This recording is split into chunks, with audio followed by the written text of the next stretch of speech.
We have a talented actress who was part of the girl group P-pop generation and debuted in the Viva Max film, Doblado. She was also part of Ginceras Katapusan, Secrets, Caracruz Star Dancer, Hosto, the series Science Sex, and Halo Halo X. A round of applause for VMX Bella Denise Esteban. How about that, everybody?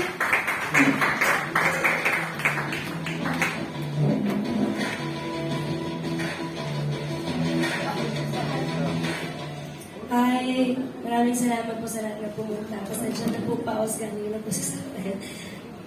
Ayan, abangan ko po yung Japino sa 10. Thank you. There you have it. That was Denise. Okay. Medyo paus lang po si Denise, but she is very ready to answer all your questions. Alright, proceeding on to the next beautiful and talented actress who is mostly known for her roles in the Viva Max movies Quincenas Katapusan, X-Deal 2, 5-in-1, Tubero, Bata Pa Si Isabel, La Querida, Hosto, and the recently released BJJ Woman on Top, Ahas, and more. Let's all welcome Angela Morena. Big it, everybody.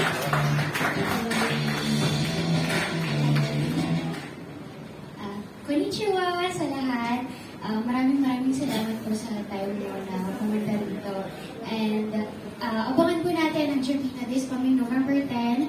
And now streaming na po siya on Viva Max Plus. Thank you. There you have it. That was Angela Morena.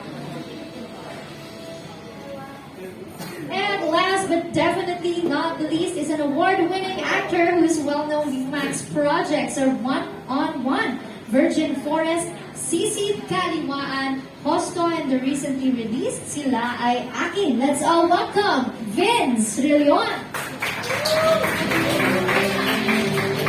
Arigatou gozaimasu.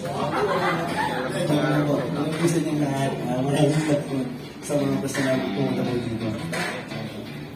There you have it. Kompleto na po ang ating cast. But let me see if kasama po natin ang ating DOP. Alright, this is it. So to our cast members, please stand up for a photo op before we proceed on to our Q&A. Okay. Loser, please face center. Let's start with the center. Okay, smile kayo dyan sa cameras natin. In 3, 2, 1. Center. 3, 2, 1. This time a little to your right, please. To your right. 3, 2, 1. One more.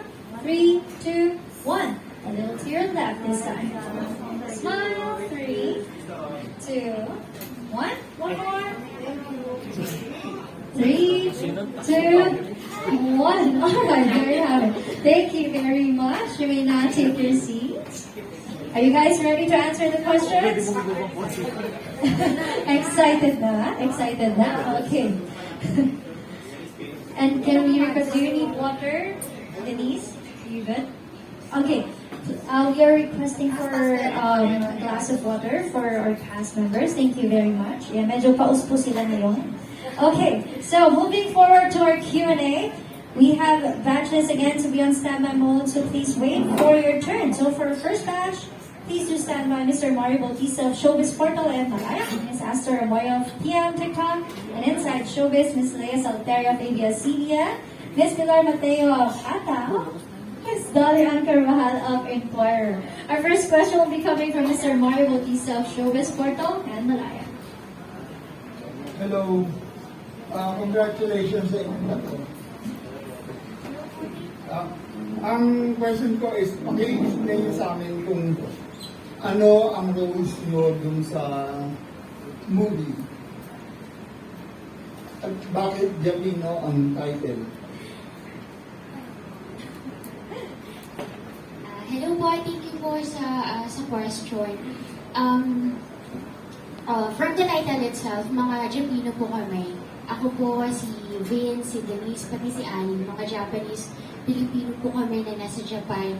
So, mga OFW po kami doon na TNT kami. At hinahanap din po namin yung sarili namin. And for my character po, ako po si Ayu. From the trailer pa lang po, dancer siya sa club. Pinasukan din po niya yung iba't ibang mga trabaho doon para lang survive. Boyfriend ko po dito yung character ni Ali. And ang pinaka-objective at yung goal ko na ng character ko dito, kaya ako nasa Japan, is because hinahanap ko po yung tatay ko. Thank you. Ayun, nasabi na rin po ni Ate Angela na OFW at TNT.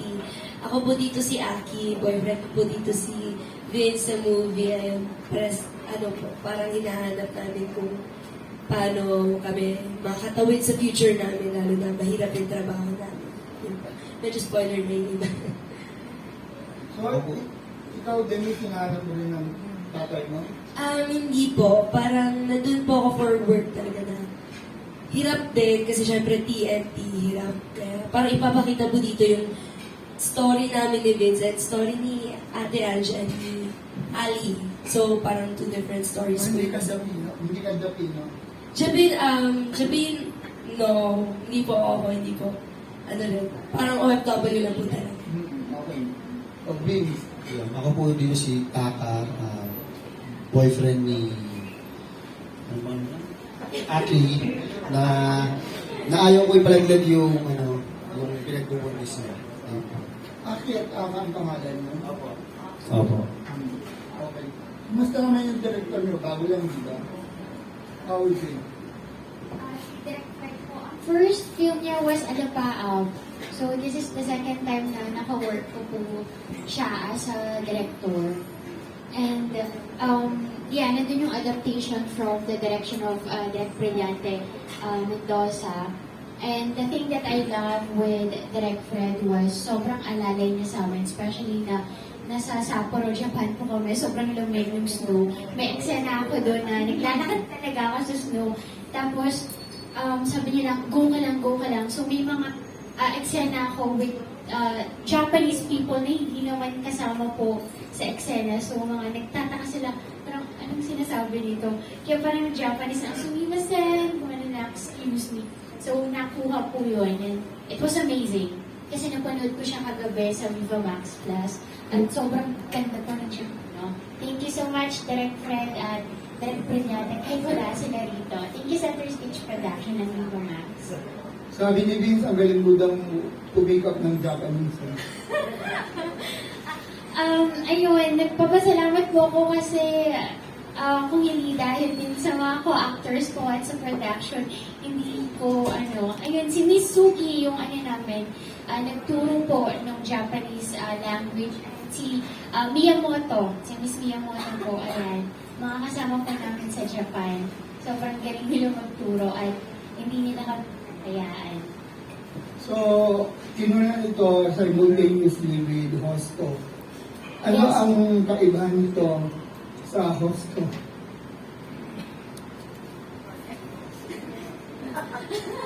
Ayun, for me, yung kakaiba ng Japino was, well, from the title itself, Japanese-Filipino, and the Hosto, it's pure OFW people lang. Sa Japino po kasi, it's not just about OFW people, but it's about a love story, it's about a family, and it's about finding yourself, kung sino ka ba talaga. Thank you. Ikaw, Vince, anong dadagat mo? Kasi Hosto, ikaw ang bida talaga, di ba?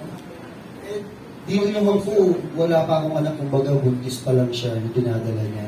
So, mainit ulo ko dito. Mainit ulo. Di ba? Ayan, naalala ko. So, sinakal mo siya, di ba? Oo, kasi, may balak siyang ipalaglag yung pinagdadala niya. So, uminit yung ulo, parang nilaya siya. Umuwi tayo sa Pilipinas, doon na lang tayo. Hindi. Yung pala, meron siyang ginagawang yun. Okay, next question will be coming from Aster Amoyo.